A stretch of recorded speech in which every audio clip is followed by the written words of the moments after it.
Bueno, pues el día de hoy ya estamos, hace rato me equivoqué, estamos en el Spine Webinar ya número 22. Pues es un placer el día de hoy presentar a mi maestro, el doctor Juan Enrique Guzmán Carranza. Él actualmente está acá en el Centro Médico ISEMIM, ahí en el módulo de columna. Y pues bueno, está acá también por parte del Comité Científico de AMSIP. Ya se está preparando en la actualidad el programa para el Congreso, el cual todos están invitados. Es un excelente congreso que se va a celebrar en septiembre. Pues sin más por el momento, doctor Guzmán, adelante, maestro. Si puede empezar con la plática, por favor. Sí, pues antes que nada, buenas noches a todos. La verdad es que es un placer contar con todos ustedes que hacen posible que esto siga funcionando el Spine Webinar. Y pues a nombre también del doctor Sosa, pues agradecerle que tanto él como yo hemos pensado hacia la parte académica, difundir lo que hacemos o lo que hacen cada uno de ustedes para podernos enriquecer y disfrutar estas pláticas o estas conferencias a través de la página electrónica.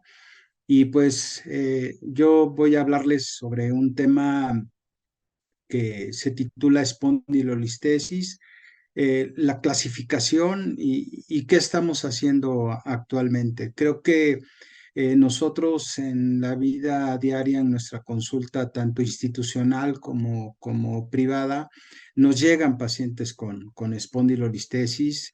A nosotros, cada consulta que bajamos a revisar a nuestros pacientes de primera vez, siempre nos vamos a encontrar con esta patología. Es un problema común, es una entidad en la cual tenemos que darle esa importancia de la espondilolistesis y es un reto para cirujanos de columna, para neurocirujanos, para ortopedistas o para todos los que buscamos lo mejor en cuanto al tratamiento de un paciente que tiene una espondilolistesis, ya sea la degenerativa o la lítica, la tumoral, la displásica, y poder tener esas estrategias para poder tener un buen resultado conservador o quirúrgico.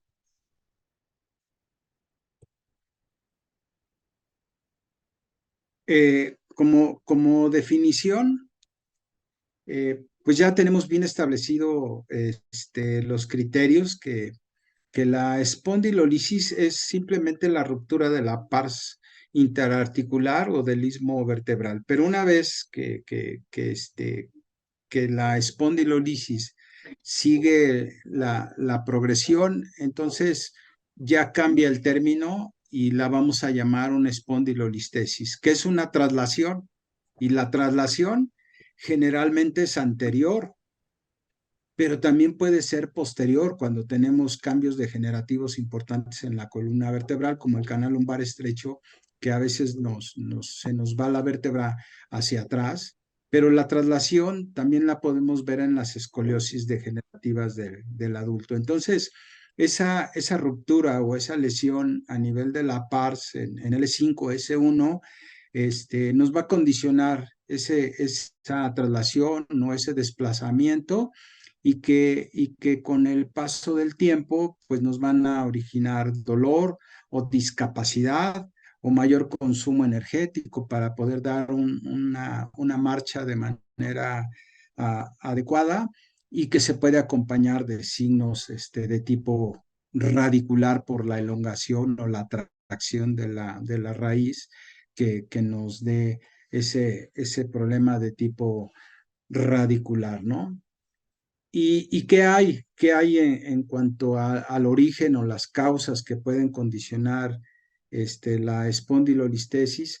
Pues tiene que ver con la herencia, aunque no hay muchos estudios que se publiquen en relación a que si tiene un patrón de tipo hereditario, pero a mí me ha tocado la experiencia de haber operado a la mamá de una espondilolistesis lítica y pocos años después que la hija creció, tenía una espondilolistesis de tipo displásica y también la tuve que intervenir quirúrgicamente. Me han tocado uno o dos casos, pero no es tan común que tenga un patrón familiar y que pueda desarrollar este problema. Lo que sí hemos visto en toda la consulta es que vamos a encontrar defectos de la espina bífida, como en esta radiografía, ¿sí?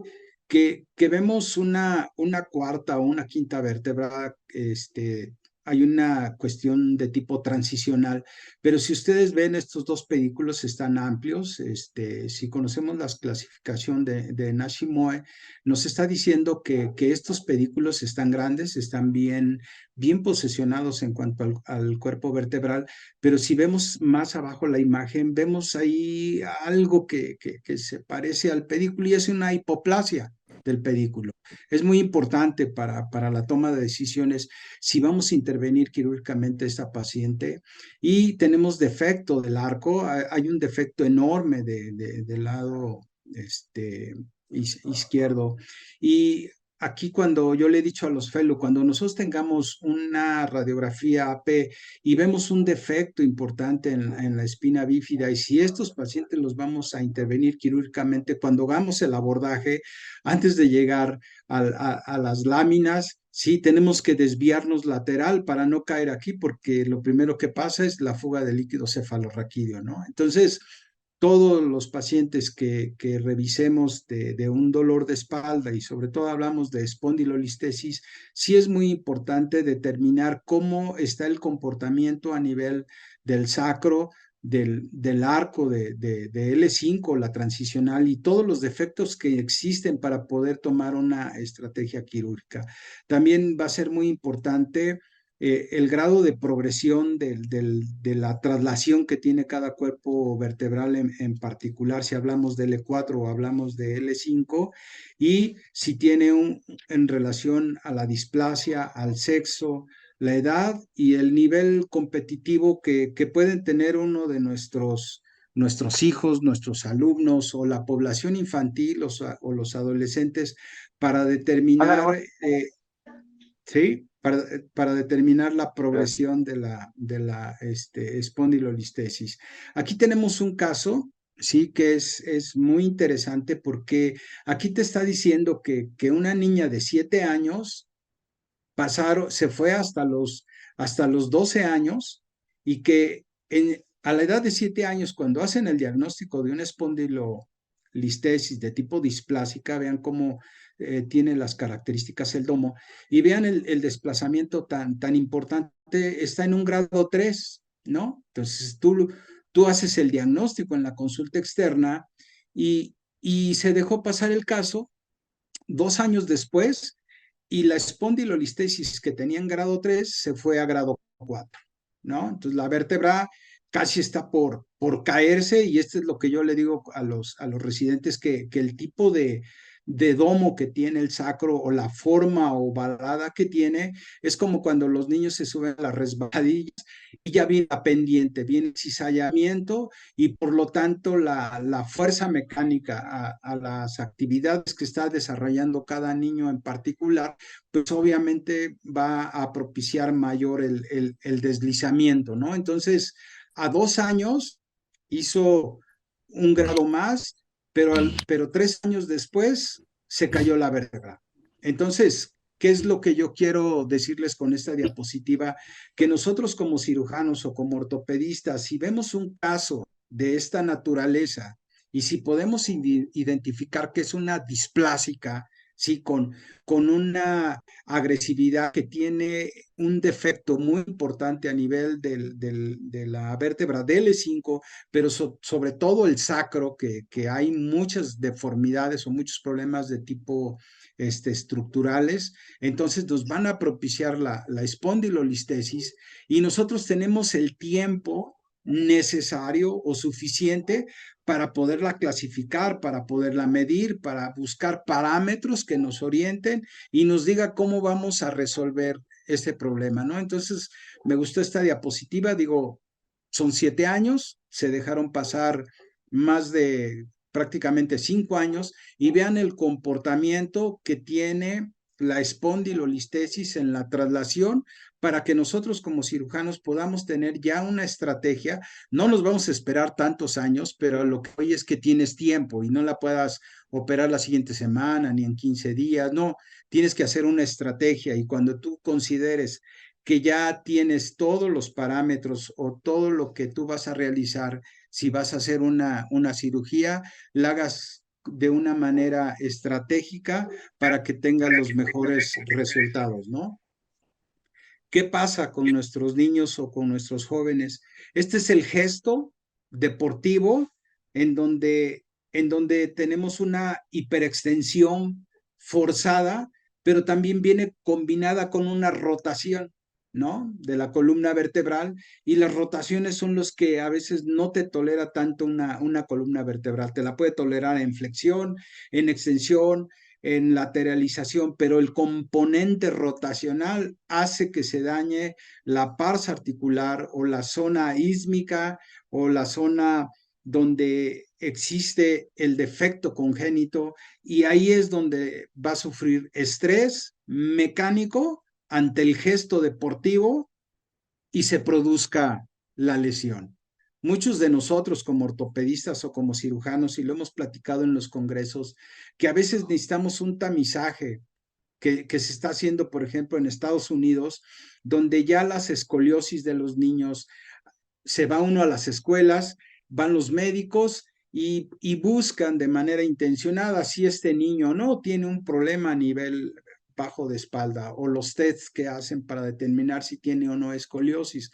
Pero ¿qué creen? Que la escoliosis también trae espondilolistesis, ¿no? Entonces, sería, esta es una propuesta que nosotros como cirujanos de columna busquemos algo que pudiera acercarse a los colegios más o a las instituciones donde se da la educación deportiva o en nuestras propias escuelas públicas o escuelas privadas para que si estos niños están haciendo deporte y están haciendo este tipo de ejercicio, no perdamos de vista que estos pueden desarrollar espondilolistesis. Pero lo que se ve no se juzga, ¿no? En el mundo está descrito que publicó por ahí la UNICEF que hay todavía más de 152 millones de niños que se dedican a este trabajo. En vez de estar en las aulas, estos niños, como el que vemos aquí arriba, este te está cargando entre 18 y 24 kilos de estos tabiques y van en la espalda. Y ya son niños que debutan a temprana edad con un problema de espondilolistesis por el estrés mecánico, por una pars articular que sea débil y que esté poco perfundida. Entonces, al haber hipoxia o al haber esta condición mecánica nos va a condicionar una ruptura y por lo tanto un desplazamiento, ¿no? Y pues como les decía, lo que se ve no se juzga, ¿no? Estos niños tienen que estar en las escuelas y así lo ha publicado las Naciones Unidas. Estamos con la protección de los niños porque es el interés superior del menor y si lo vemos de manera constitucional, el cuarto artículo nos dice que tenemos que darle la máxima protección a los niños, pero no, ahí los vemos en la vida diaria, cada vez que nosotros salimos a algún lugar, siempre vamos a ver niños que están trabajando y que ya están teniendo problemas de la mecánica de la columna vertebral. Y no se diga el del anciano o la gente de la tercera edad que sigue trabajando porque el ingreso económico no le es favorable, entonces tienen que ver con cargas a la columna vertebral, empieza a fallar el disco como todos lo sabemos y al haber la falla del disco empieza a ver el deslizamiento por la dirección que tiene cada faceta en particular. Hay una reacción de tipo inflamatoria y tenemos derrames articulares a nivel de la faceta, cambia su dirección o su posición y se desliza la columna vertebral y en relación al cuerpo de L4 sobre L5. Y esto lo vemos muy común en la consulta externa y tenemos que buscar, como les digo, las estrategias para poder resolver en cada caso en particular cada uno de estos pacientes que se presentan a nuestra consulta. Primero, ¿qué tenemos que hacer? Pues clasificar, ¿no? Y hay una clasificación de Wilse, de Newman y Magnaf, y que vemos en primer lugar, o la puse en este orden, la degenerativa, que la vemos en mucha población de la tercera edad, la ísmica, que tiene tres variedades, lítica, la elongación y la parte traumática o repetitiva de la PARS. Tenemos la displásica, que es un reto para todos los cirujanos. La traumática, veo muy poco si operamos de este tipo de pacientes. Y la tumoral, la verdad es que yo no he visto algún paciente que tenga una espondilolistesis. Más bien son estallidos, porque todo lo que son los problemas tumorales los agarra el cuerpo vertebral y no la pars articular. No me ha tocado en lo particular, pero ya Wilson, Newman y Magna dice, esta es una clasificación para que nos pueda decir qué tipo de espondilolistesis estamos hablando.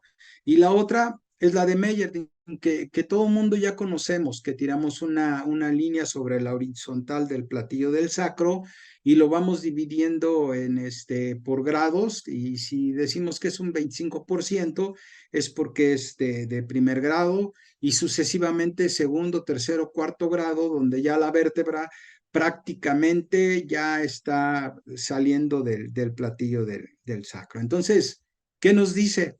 El grado que tiene, Wilson o Magnaf, nos dice el tipo, y decimos, ¿con esto es suficiente para poder tomar una estrategia quirúrgica o para saber si a este paciente podemos ofrecerle un tratamiento, un tratamiento conservador o un tratamiento quirúrgico? Y dicen, espérense, aquí hay otra cosa que es de clasificación de Toyn y Lavalle, sobre todo para pacientes que van a ser intervenidos quirúrgicamente, y que él las divide en dos grupos: las de bajo grado, que es un Meyerdin 1, Meyerdin 2, ¿sí?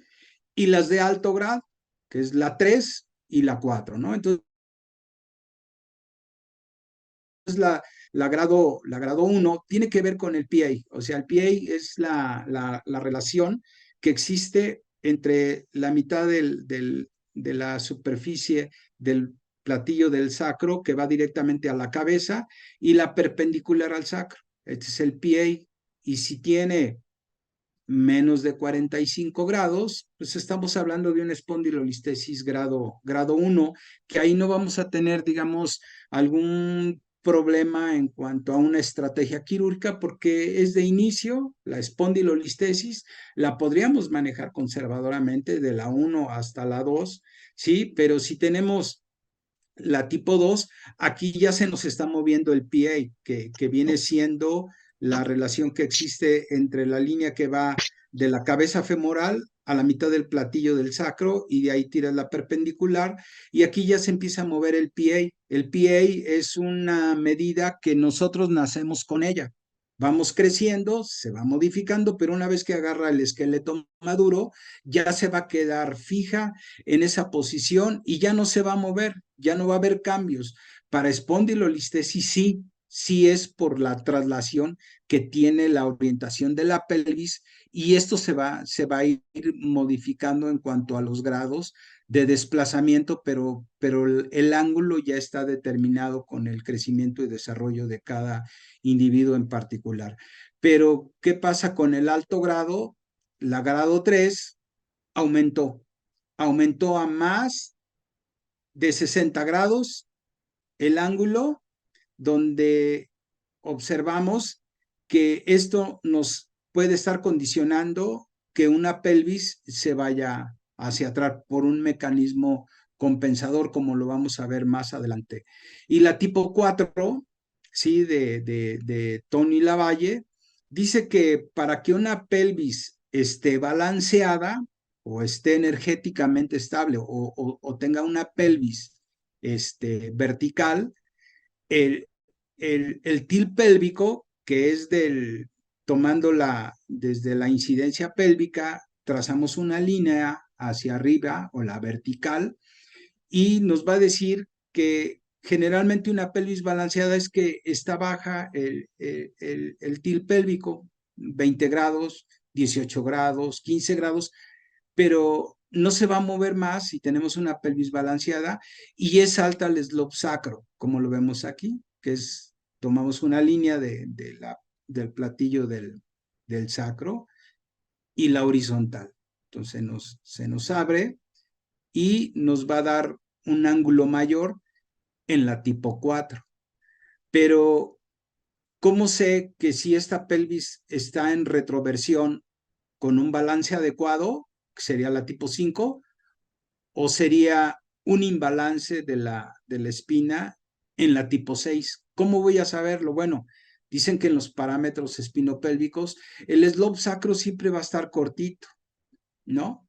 Como aquí, está corto. Pero ¿qué pasa con el til pélvico? Como está la listesis, esto va a aumentar, ¿no? El til pélvico, porque la pelvis se va a ir a retroversión. Aquí no se va a retroversión, en la tipo 1 y en la tipo 2. Pero sí tenemos que tener cuidado en la tipo 4, en la 5 y la 6.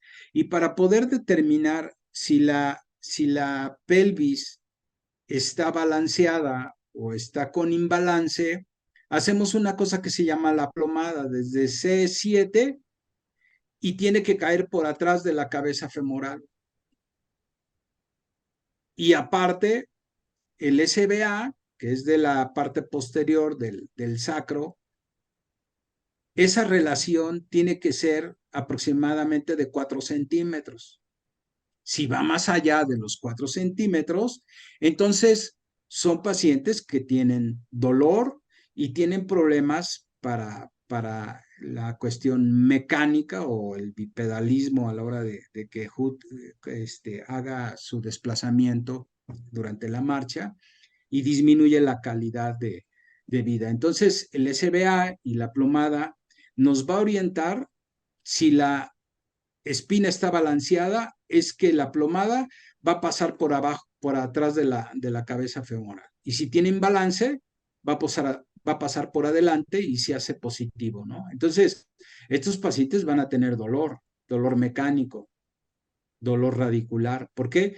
Porque está alterado el balance espinopélvico según la clasificación de la Valle, ¿no? Entonces viene otros autores como Rousselier, como Perrier, como Lawec, como otros autores, y dicen, vamos a estudiar el balance espinopélvico, los parámetros espinales, en donde el slope sacro, la línea que yo les decía que pasa por todo el platillo y tiras la horizontal, generalmente va a 38 grados. En poblaciones normales que estudiaron los franceses, el doctor Rousselier que está en Francia, ¿sí? En Lyon, y el PA que es el que no se modifica, que es con el que nosotros nos vamos desarrollando, se va dando su ángulo, pero ya en un esqueleto maduro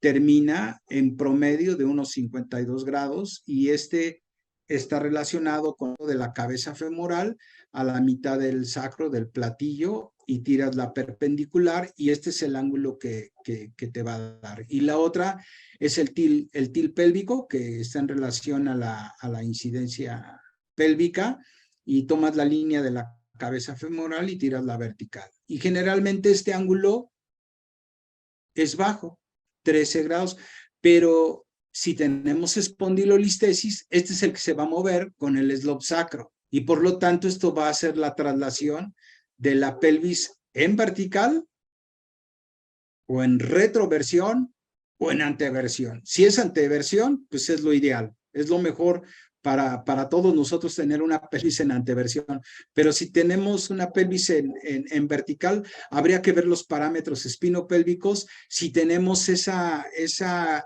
esa vértebra, la más grandota, como muchos autores la llaman, que es la vértebra que sustenta toda la columna vertebral en todo lo que son sus curvas, ¿no? En la lordosis cervical, en la cifosis, en la lordosis lumbar, y asienta en esa estructura tan importante que es la pelvis, para que de ahí los miembros pélvicos, si tiene mecanismos compensadores, se van a modificar para poder tener una columna lo más estable posible y puedan ellos dar un proceso de mecánica de marcha adecuada, y lo que es el ángulo lumbosacro, generalmente el E4 y el E5 nos da el 70% de la lordosis. Entonces, si nosotros tenemos estos parámetros espinopélvicos, si tenemos alteración en cada uno de ellos, una de las estrategias quirúrgicas que nosotros tenemos que tomar es llegar a estos parámetros, a la parte normal, o que se acerquen o que se aproximen, para que nuestro resultado sea confiable. Entonces, aquí viene otra cuestión que se refiere a la alineación sagital y tiene que ver con la pelvis. ¿Sí? Ya tomamos los parámetros espinopélvicos que vemos aquí.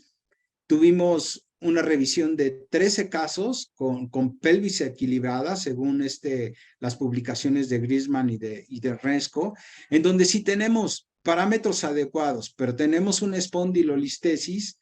Entonces la pelvis nos va a estar en vertical, y quizá aquí la estrategia quirúrgica sea la pura fijación y la artrodesis, no hacer la reducción, porque nuestros parámetros espinopélvicos están bien. Entonces no los vamos a modificar, sino que vamos a hacer una fijación in situ y hagamos una buena artrodesis, porque la pelvis está equilibrada, no tiene problema, está en una posición adecuada que tolera el balance espinal en el plano sagital. Pero ¿qué pasa con las pelvis desequilibradas, no? Aquí tenemos alterado el til pélvico, que se abre de manera importante, el PA se modifica. ¿Por qué? Porque aquí está el centro de rotación, y la pelvis tiene que irse como mecanismo compensatorio por la espondilolistesis, tiene que compensar en retroversión, pero se cierra el eslov sacro, ¿no? Entonces tenemos una pelvis retroversa, o una pelvis vertical o anteversa, tenemos una pelvis equilibrada o una pelvis desequilibrada. ¿Y esto para qué nos sirve? Para la estrategia quirúrgica. Tenemos que saber qué parámetros espinoespinales, espinopélvicos tiene, pero también necesitamos saber la posición que tiene la pelvis para poder tomar una estrategia quirúrgica, ¿no? Por ejemplo, ¿no? En el cuadro clínico, si ustedes ven, esta paciente tiene un tronco corto, ¿sí? De este lado, tiene una caja costal sobresaliente en esta parte del tórax, los glúteos están aplanados, y hay un problema de los isquiotibiales, porque esta pelvis debe de estar en retroversión, porque estamos encontrando lo que es una espondilolistesis de tipo displásica, es un grado 3-4. Aquí se hizo la corrección con un sistema de fijación y una caja intersomática con la técnica de Cliff, y vean, aquí no se veía el ombligo, había una línea, pero aquí ya desapareció. Tiene mejor proporción en cuanto al tórax y el abdomen, y en la parte de la espalda se ve una cintura más anatómica, más adecuada para este tipo de pacientes, ¿no?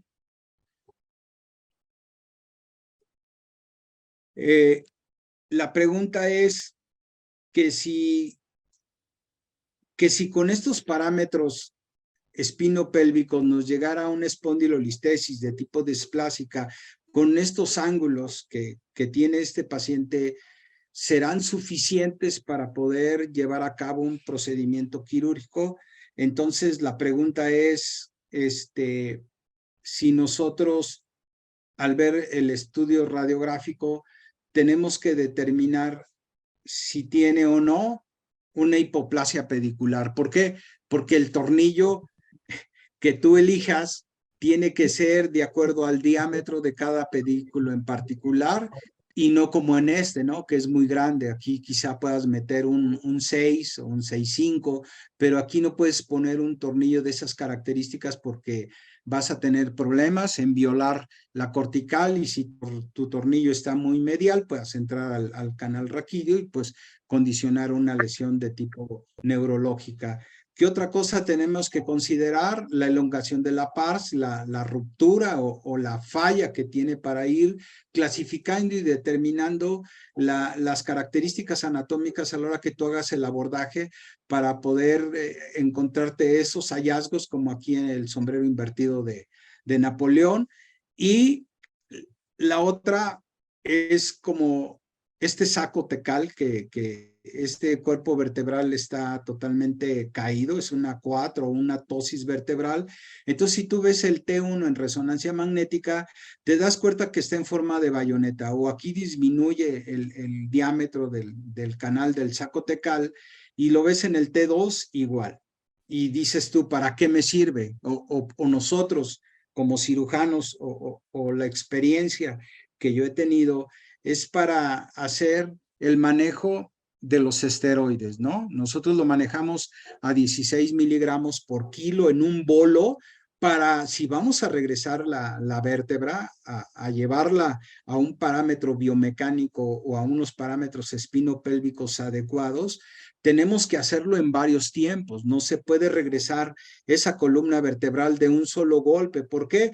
Porque puedes traccionar la raíz de L5 y condicionarle un problema más serio, más grave, o te puede condicionar un síndrome de caudequina. Entonces, las imágenes y las mediciones pueden modificar el tratamiento, sí. Sí, tenemos que tener esa planeación preoperatoria, uno, en medir nuestros parámetros, ver la posición que tiene la pelvis, ver si los pedículos son hipoplásicos, el tipo de abordaje, si hacemos un abordaje posterior y si nos vamos a ir ya directamente a donde está el problema de L5, S1, aguas, porque nos vamos a encontrar ahí el saco y va a empezar con fuga de líquido cefalorraquídeo. Tenemos que analizar bien la resonancia magnética en cuanto al saco tecal, como aquí que nosotros observamos para hacer una estrategia con los anestesiólogos, dar un bolo de metilprednisolona, como les decía, 16 miligramos por kilo en una sola dosis para poder regresar esa listesis, pero en tiempos, no en uno, ni en dos, ni en tres. Hay tiempos estratégicos para que en ese mismo tiempo quirúrgico, una vez ya posesionado con tu implante, puedas hacer la regresión y hacer ese monitoreo y si es con potenciales evocados o matosensoriales, pues sería pues una estrategia bastante aceptable para este tipo de pacientes, ¿no? ¿Qué hacemos con los pacientes con espondilolistesis de tipo degenerativa? Si es un grado 1 o un grado 2, nosotros en la experiencia los manejamos con analgésicos, con algún corset que tenga de soporte y enviarlos a un programa de fortalecimiento, ya sea en casa, tenemos folletos que se los imprimimos a los pacientes, se los entregamos, los citamos cada 2 meses para ver la evolución de cada uno de ellos, para tener un criterio, si los vamos a intervenir quirúrgicamente, tener un criterio para poder determinar el tratamiento quirúrgico en cada uno de nuestros pacientes.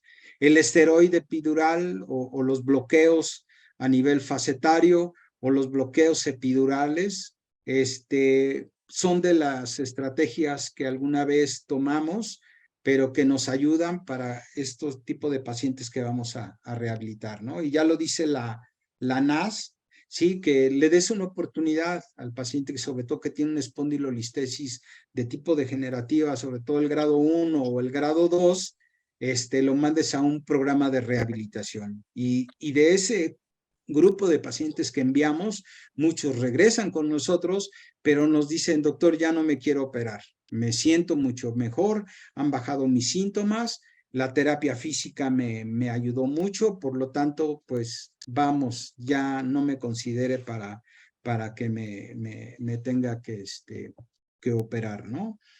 Uh, tuve tuve la oportunidad de estar en Fort Worth, en Dallas, Texas. La verdad es que esa universidad de quiropráctica, ahí hacen 6 años de medicina y 2 años de quiropráctica. Entonces, tuvimos la oportunidad en AMSICO de invitar a un médico quiropráctico de la Naval, y de 80 pacientes que ya estaban en lista para cirugía, para espondilolistesis de tipo degenerativa, para escoliosis, para canal lumbar estrecho de tipo degenerativo, el 35% regresó para cirugía y el 75% ya no regresó porque consideró que le bajaron todos los datos del dolor a nivel lumbar y de tipo radicular. Entonces, si ustedes me dicen si funciona o no la quiropráctica, la verdad es que yo tuve la oportunidad de estar ahí en Fort Worth, en Texas, y la verdad es que me llevé esa experiencia, y nuestro hospital tiene un servicio de acupuntura, tiene un servicio de quiropráctica, y vamos, tenemos la parte quirúrgica, la parte de rehabilitación, y ahí es donde el cirujano tiene que tener todas esas estrategias, y ya el doctor que nos dio la plática de ozonoterapia, también por ahí hay un tema muy importante en el manejo de este tipo de pacientes, ¿no? Esto lo empezamos a hacer en pacientes que realmente tenían espondilolistesis grado 1, grado 2, pero tenían otras enfermedades, otras comorbilidades como hipertensión, diabetes y sobre todo con cardiopatías isquémicas, en donde no podíamos ofrecer un tratamiento quirúrgico. Entonces empezamos a buscar alguna alternativa que nos, aparte de la rehabilitación, que nos pudiera manejar de una manera paliativa, o casos como estos que están randomizados y son triales controlados en cuanto al dolor bajo de espalda. Nosotros los hemos hecho ya en nuestro hospital, lo hacemos de manera privada, y ya está el protocolo ya para poderlo publicar, para poderlo presentar en el siguiente congreso de AMSICO y mostrar nuestros resultados en relación a este tipo de pacientes, ¿no? Esta es una cortesía del doctor Sosa que platiqué con él, y este es una radiofrecuencia pulsada para pacientes con espondilolistesis de tipo degenerativa, y él los utiliza para pacientes con esta, que el resultado no fue el que esperaba tanto el paciente como el médico, pero no me corre aquí el video, pero sí, esta es otra alternativa que existe para el tratamiento, ¿no? ¿Qué pasa con la cuestión quirúrgica en este tipo de espondilolistesis, sobre todo la degenerativa? Tenemos un grado 1, grado 2 de Meyerding, en donde existía un desbalance de los parámetros espinopélvicos, y estaba perdido totalmente el espacio intersomático, disminución del agujero de conjunción. El paciente de 57 años ya tenía más de un año con dolor, claudicación, compromiso radicular, falla el tratamiento conservador, falla el tratamiento con rehabilitación, y lo que optamos, que yo he hecho, pues sí, en casi toda mi vida, es este tipo de técnicas, la circunferencial, que es el gold estándar para el mundo o para la Unión Europea, sí, en los Global Spine es lo que estamos viendo en este tipo de técnicas. Y a mí me gusta mucho la técnica de Cliff, la 360, la he hecho durante muchos años, y los fellow que entrenamos, pues esta es una de las bondades que nosotros tenemos a la hora de tomar una decisión en un paciente que tiene una espondilolistesis de L4, L5 de tipo degenerativa, ¿no? Este es otro caso de un paciente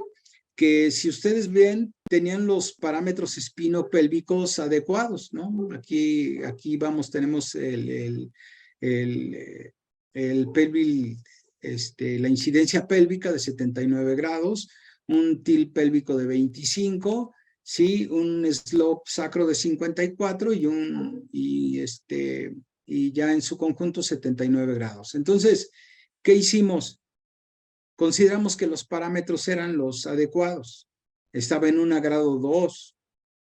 Yo le puse aquí, no sé, puede ser grado 3, pero hicimos la pura fijación in situ, la artrodesis, y no se modificaron. ¿Por qué? Porque son parámetros adecuados o parámetros biomecánicos o parámetros espinopélvicos y la pelvis estaba vertical, no estaba con retroversión. Porque si hubiera estado con retroversión, todos estos parámetros se modifican, ¿no? Y este es otro paciente, si ustedes ven, se fijó L4, L5, quizá los tornillos están en la base de L5, pero pasan por el sacro y teníamos buen resultado. ¿Por qué? Porque los parámetros espinopélvicos, de acuerdo a Rousselier o a la WEC y a Griezmann y a todos los autores, cumplía para poder hacer una fijación in situ, ¿no? Pero ¿qué pasa? Que llegó la nueva época de hace 20 años y se empezaron a hacer todas las técnicas anterolaterales y ya el doctor de Querétaro, el doctor Vega, nos dio las bondades de la LID, pero aquí te encuentras, ¿no? Con la arteria, o sea, la ilíaca, y te encuentras con la cava. Aparte te encuentras con la cadena simpática y lo que muchos de nosotros como cirujanos y como el mismo paciente, si es hombre, pues la eyaculación retrograda, ¿no? Entonces, pero es un abordaje eh, adecuado para los que ya tienen una curva, como el doctor que nos dio la plática de Alif. Este es un corredor excelente, Olif, porque vas por adelante del psoas y nada más te vas a encontrar lateral a la arteria. Y déjale de contar, ya no encuentras otras estructuras. Entonces, es un corredor amplio que lo podemos ver en tomografía axial computarizada y que es totalmente, vamos, lo puedes utilizar con o sin potenciales evocados somatosensoriales. Es un abordaje que lo puedes hacer digital y con tu dedo índice puedes entrar directamente al cuerpo vertebral, pero XLIF no, es un abordaje transoas, te vas a encontrar al nervio fémoro-cutáneo y aquí sí tienes que tener los potenciales evocados somatosensoriales porque una de las complicaciones de este tipo de abordaje es precisamente la lesión del nervio, pero si tienes el potencial te va diciendo el camino correcto para poder llegar al espacio intradiscal y poder hacer la técnica de SLIP.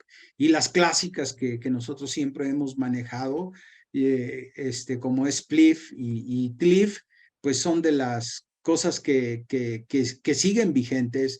A mí me gusta TLIF para la cirugía circunferencial a 360, aunque también estas las puedes hacer 360, pero están esas inconvenientes y creo que una de las cosas muy importantes en los abordajes por vía posterior es que aquí te permite restaurar la altura del espacio intersomático y te da una descompresión indirecta, te logra mayor lordosis, puedes descomprimir bien esa parte del espacio del L5S1 para espondilolistesis grado 1 o grado 2 y al entrar por la vía anterior, lateral o oblicua, pues no haces lo que hacemos todo lo que es por vía posterior, que es el despegue de toda la musculatura y esto nos da una versatilidad de manejo en cada uno de estos pacientes con estas técnicas.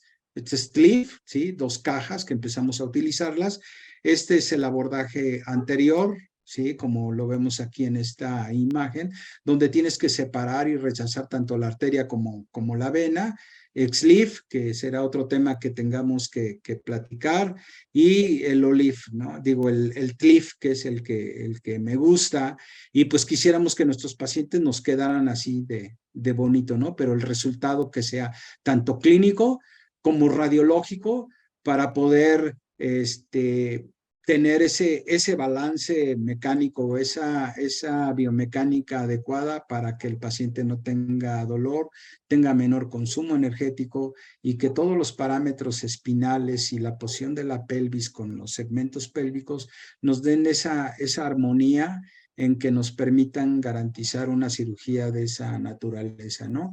Y siempre queremos presumir estas imágenes, ¿no? que nos quede bien centradita la caja para espondilolistesis degenerativa y nuestros tornillitos que vayan a los pedículos con la técnica de las que a ustedes les gustan. A mí me gusta Maggers, Roy Camin no, porque los tornillos van más paralelos y biomecánicamente Maggers, si los pones de manera centrípeta, te da una mayor resistencia mecánica a la hora de que tú ya puedes poner a caminar a tus pacientes. Esta es la nueva era, ¿sí? Con un corredor amplio.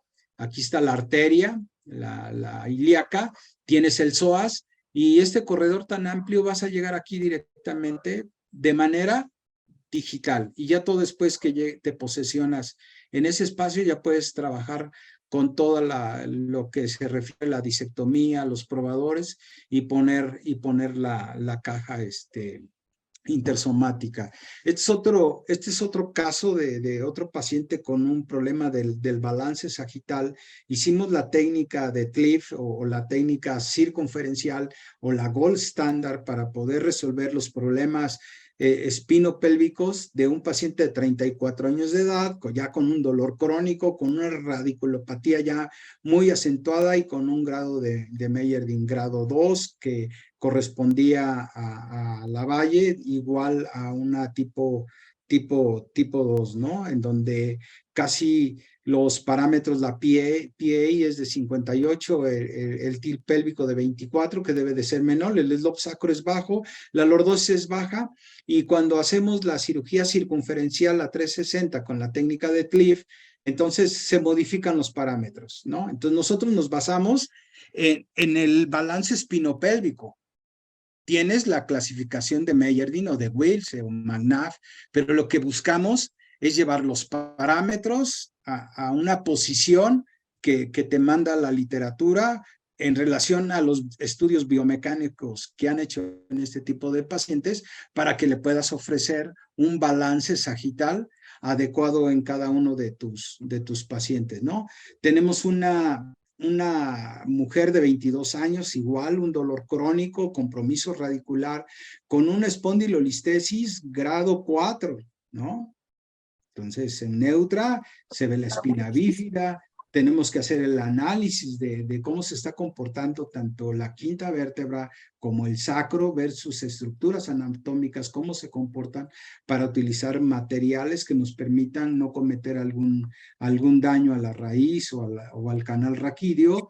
Hacemos nuestras mediciones, ¿sí? Que es la preoperatoria que tenemos que pedir a los residentes. Si el adscrito no las quiere hacer, que la haga el residente para que se vaya familiarizando en cada uno de este tipo de casos, sacar con su goniómetro sus tracitos o hacerlo en la computadora para ver qué tan importante o qué tan problema hay en el PA, en el slope sacro, en el TIL pélvico, la lordosis lumbar, hacer las mediciones en extensión, en flexión, cómo se están posesionando estos valores en cada estudio dinámico que tú le estás haciendo y qué es lo que quieres corregir.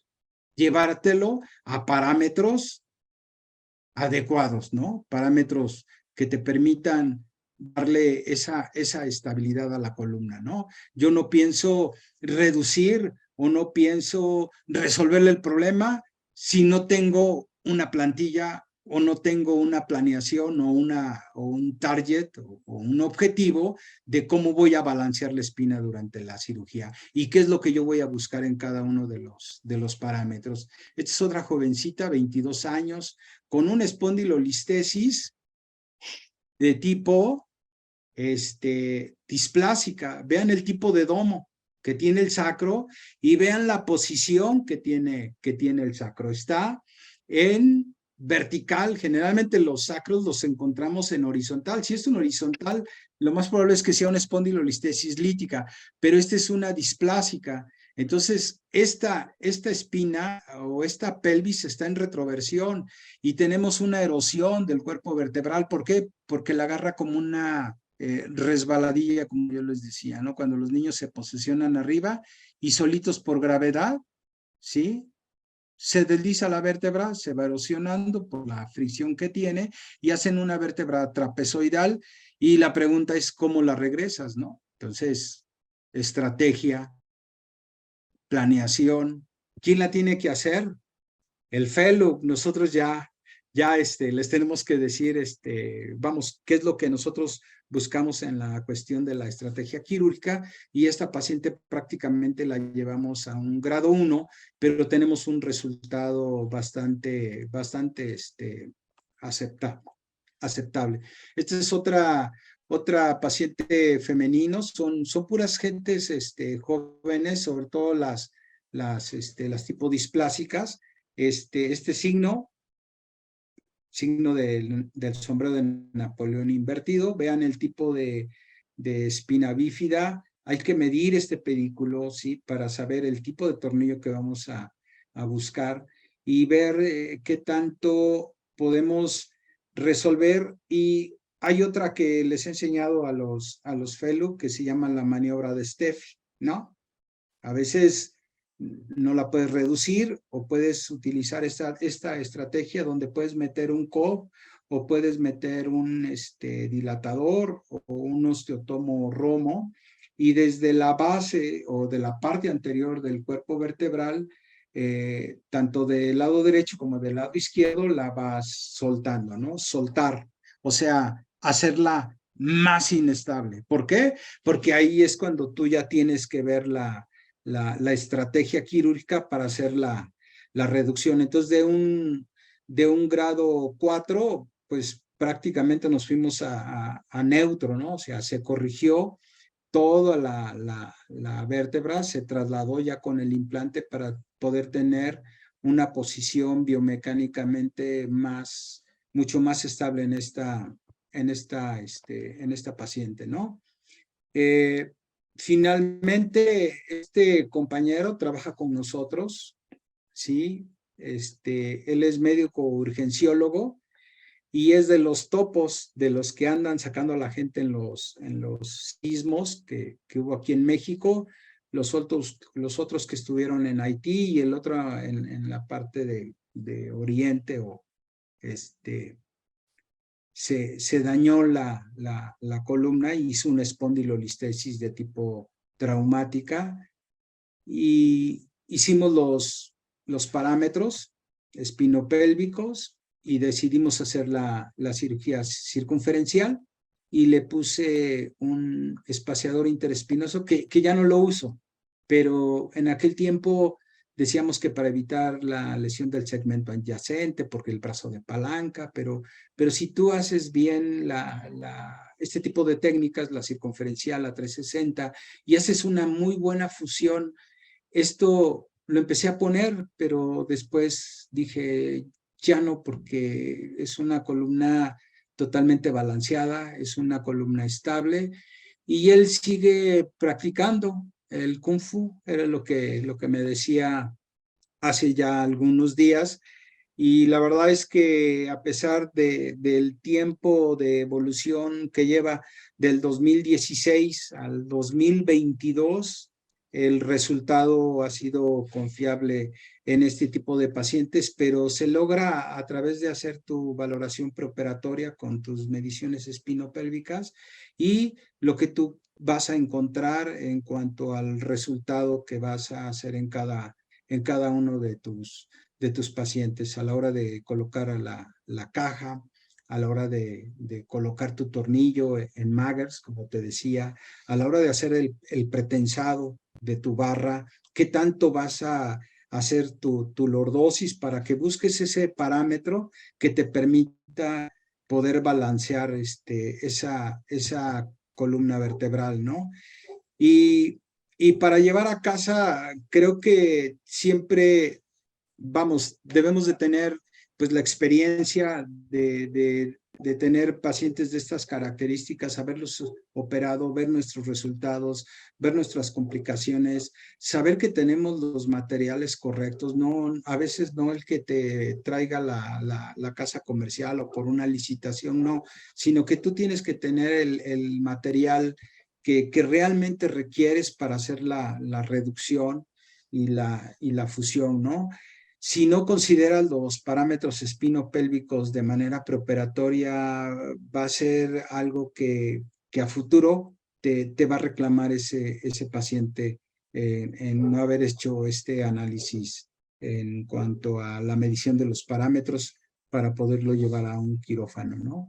Y si no tomamos en cuenta el balance sagital en cuanto a nuestros resultados en relación a tomar los parámetros, pues nos vamos a quedar con esa duda o vamos a quedar insatisfechos a corto o a largo plazo en este tipo de pacientes.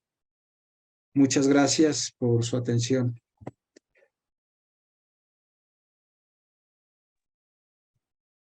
Muchas gracias, doctor. Doctor Guzmán, muchísimas gracias. Excelente plática.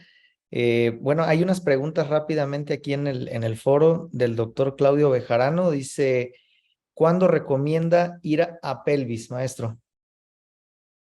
De hecho, en los últimos artículos que se están publicando, aparte de tener considerado los parámetros espinopélvicos, me gustaría que el doctor o que revisaran lo que habla este Grassman y Resco en relación a la posición que está guardando el, el hueso ilíaco, ¿no? Porque de ahí va a depender mucho cómo se van a estar moviendo tus parámetros espinopélvicos, porque se ha considerado ya muchos de nosotros ya orientarnos más hacia la posición que guarda la pelvis, porque la pelvis, como te decíamos, es una vértebra más o es la vértebra más grande de la columna vertebral, y en la posición que tú le encuentres, te vas a dar cuenta si es una pelvis, si está equilibrada o está desequilibrada, o simplemente te va a ayudar a compensar para que tu paciente no se te deteriore más de tipo mecánico o de tipo neurológico. Entonces, la posición que guarde la pelvis en relación a tus parámetros espinopélvicos ya es hoy en día una estrategia que tienes que orientarte a la posición que tiene el paciente si es una pelvis en anteversión. Obviamente la anteversión, el til pélvico está corto y el slope sacro es más grande, entonces ahí el consumo energético es menor, está balanceada porque la pelvis está anteversa, pero si está en una posición horizontal, entonces si se te moviera la incidencia pélvica, que es por la traslación que tiene la pelvis, a ir a compensar esos parámetros espinopélvicos que están alterados, entonces ahí la estrategia es la pelvis, ¿no? ¿Por qué?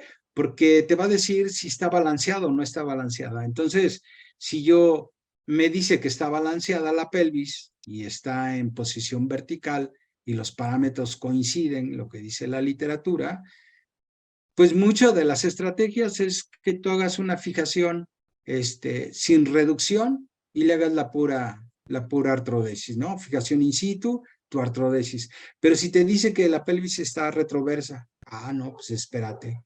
Entonces así ya ahí el mecanismo compensador tienes que ver la retroversión pélvica y poder llevar a parámetros biomecánicos más estables para poder corregir la posición que tiene la pelvis. O sea, si tú corriges el slope sacro y corriges el til pélvico, júralo que la pelvis la vas a llevar a una posición vertical. En anteversión no lo he visto, pero sí la vas a llevar en esa posición. Y obviamente el paciente, ¿qué te va a decir? Que tiene menos dolor, tiene menos cansancio, menos fatiga, como por ahí lo decía el cono de Duboisier, ¿sí? O de los parámetros donde tienen que ver tres estructuras muy importantes, que es la columna, la pelvis y las extremidades inferiores, ¿no? Balancear la gravedad del individuo, ¿no? Hay, ¿Para qué? hay Para que varias, pudiéramos tener un balance adecuado. hay varias preguntas, maestro. Ahí le va otra. Dice, ¿cuál es su experiencia durante las maniobras de reducción y registros electrofisiológicos de L5? Doctor Claudio Bejarano. Correcto. Como les decía, la estrategia de nosotros con anestesiología es que estos pacientes, antes de empezar el procedimiento quirúrgico, utilizamos la metilprednisolona a 16 miligramos, ¿sí? Por kilo, en una sola dosis, o sea, en un bolo, en 250 de solución fisiológica, que le toca más o menos como 1 gramo o gramo y medio, de acuerdo al pesaje de cada paciente, pero los que hemos tenido más o menos se van como a 1 gramo, 2 ámpulas de 500 miligramos, se le aplican antes de la cirugía para hacer la regresión del cuerpo vertebral, y lo hacemos en tiempos. Yo lo he hecho entre 3 y 4 tiempos, ¿no? Con el tipo de instrumental que tenemos, y, y me espero, o sea, hago el primer paso, empiezo a ver que sí está reduciendo y ahí me quedo. Veo el registro del potencial de acción, si no tiene ningún problema en la velocidad de conducción, o que el neurofisiólogo nos esté diciendo si hay o no, y lo vuelvo a ascender la vértebra. Y si hay algún patrón o algo que me esté señalando que hay un problema de la raíz o de otras estructuras neurológicas, me espero. Por eso es que no es recomendable que te traigas la vértebra de un solo jalón, sino que lo tienes que trabajar con el anestesiólogo, con el neurofisiólogo, y tú darle los tiempos a la regresión del cuerpo vertebral, porque se viene con todo y el saco y con la raíz. Entonces no te la vas a echar de un solo jalón el regreso, porque la vas a elongar a la raíz, o simplemente puedes condicionar un síndrome de cauda equina, ¿no? Entonces, nosotros lo hemos hecho en tiempos, 3, 4 tiempos, hasta poder lograr la reducción, y una vez que tenemos la reducción y que ya estamos bien posesionados en el cuerpo vertebral con el sacro, entonces ahí buscamos la otra estrategia, que es buscar el soporte o la carga anterior para que esto no se nos vaya, no se nos vaya a soltar con el paso de los días, hasta que no haga la fusión, perdón. Ok, Espero que maestro. le haya contestado al doctor. Otra pregunta, dice el doctor Carlos Arellanes. Dice, excelente plática, ¿tornillos mono o poliaxiales? Lo ideal es el monoaxial, por la fuerza que te va a dar, y a veces son tornillos como los de tipo Chance, no sé si ustedes los conozcan, son tornillos muy largos, Largos. muy enormes. Esos después los vas a cortar ya una vez que hiciste la reducción. Entonces es un tornillo que trae su cuerda, pero todo es liso, ¿no? Entonces lo bajas, y con los mangos o con la posición que tú tienes ya con el tornillo, con el cuerpo vertebral, pues ya haces la regresión de manera conjunta, tanto del lado derecho como izquierdo, y el fellow, tú y el fellow lo están haciendo de manera sincronizada. No es de un solo lado, porque se va a arrancar el pedículo, o se va a salir si no está bien posicionado tu tornillo. Y eso, pues, pues por las casas comerciales a veces decimos que el conflicto de interés, pero sí son tornillos muy largos, ¿no? El de tulipa, quizá para un grado 1 o un grado 2 con tulipa, pero si estamos hablando de un 3 o un 4, deben de ser tornillos enormes, largos, que los vamos a bajar, nos vamos a posesionar, y después vamos a conectarlos con los candados y la barra, para poder hacer la regresión. Pero esa regresión tiene que ser paulatina, no es de arranque, o sea, que traerte toda la vértebra, sino que lo vas a ir manejando con el neurofisiólogo, con tu anestesiólogo y con todo tu equipo quirúrgico. Por eso es que es una estrategia la que tienes que hacer, sobre todo para espondilolistesis, las grado 4 o las tosis vertebrales. Muchísimas gracias, maestro. Una excelente plática. La verdad es de que, bueno, hay muchas ahí felicitaciones en el grupo. Creo que ya pues digo, está de más comentarlas, hay muchísimas. Le agradecemos muchísimo, doctor Guzmán, por su ponencia. Y pues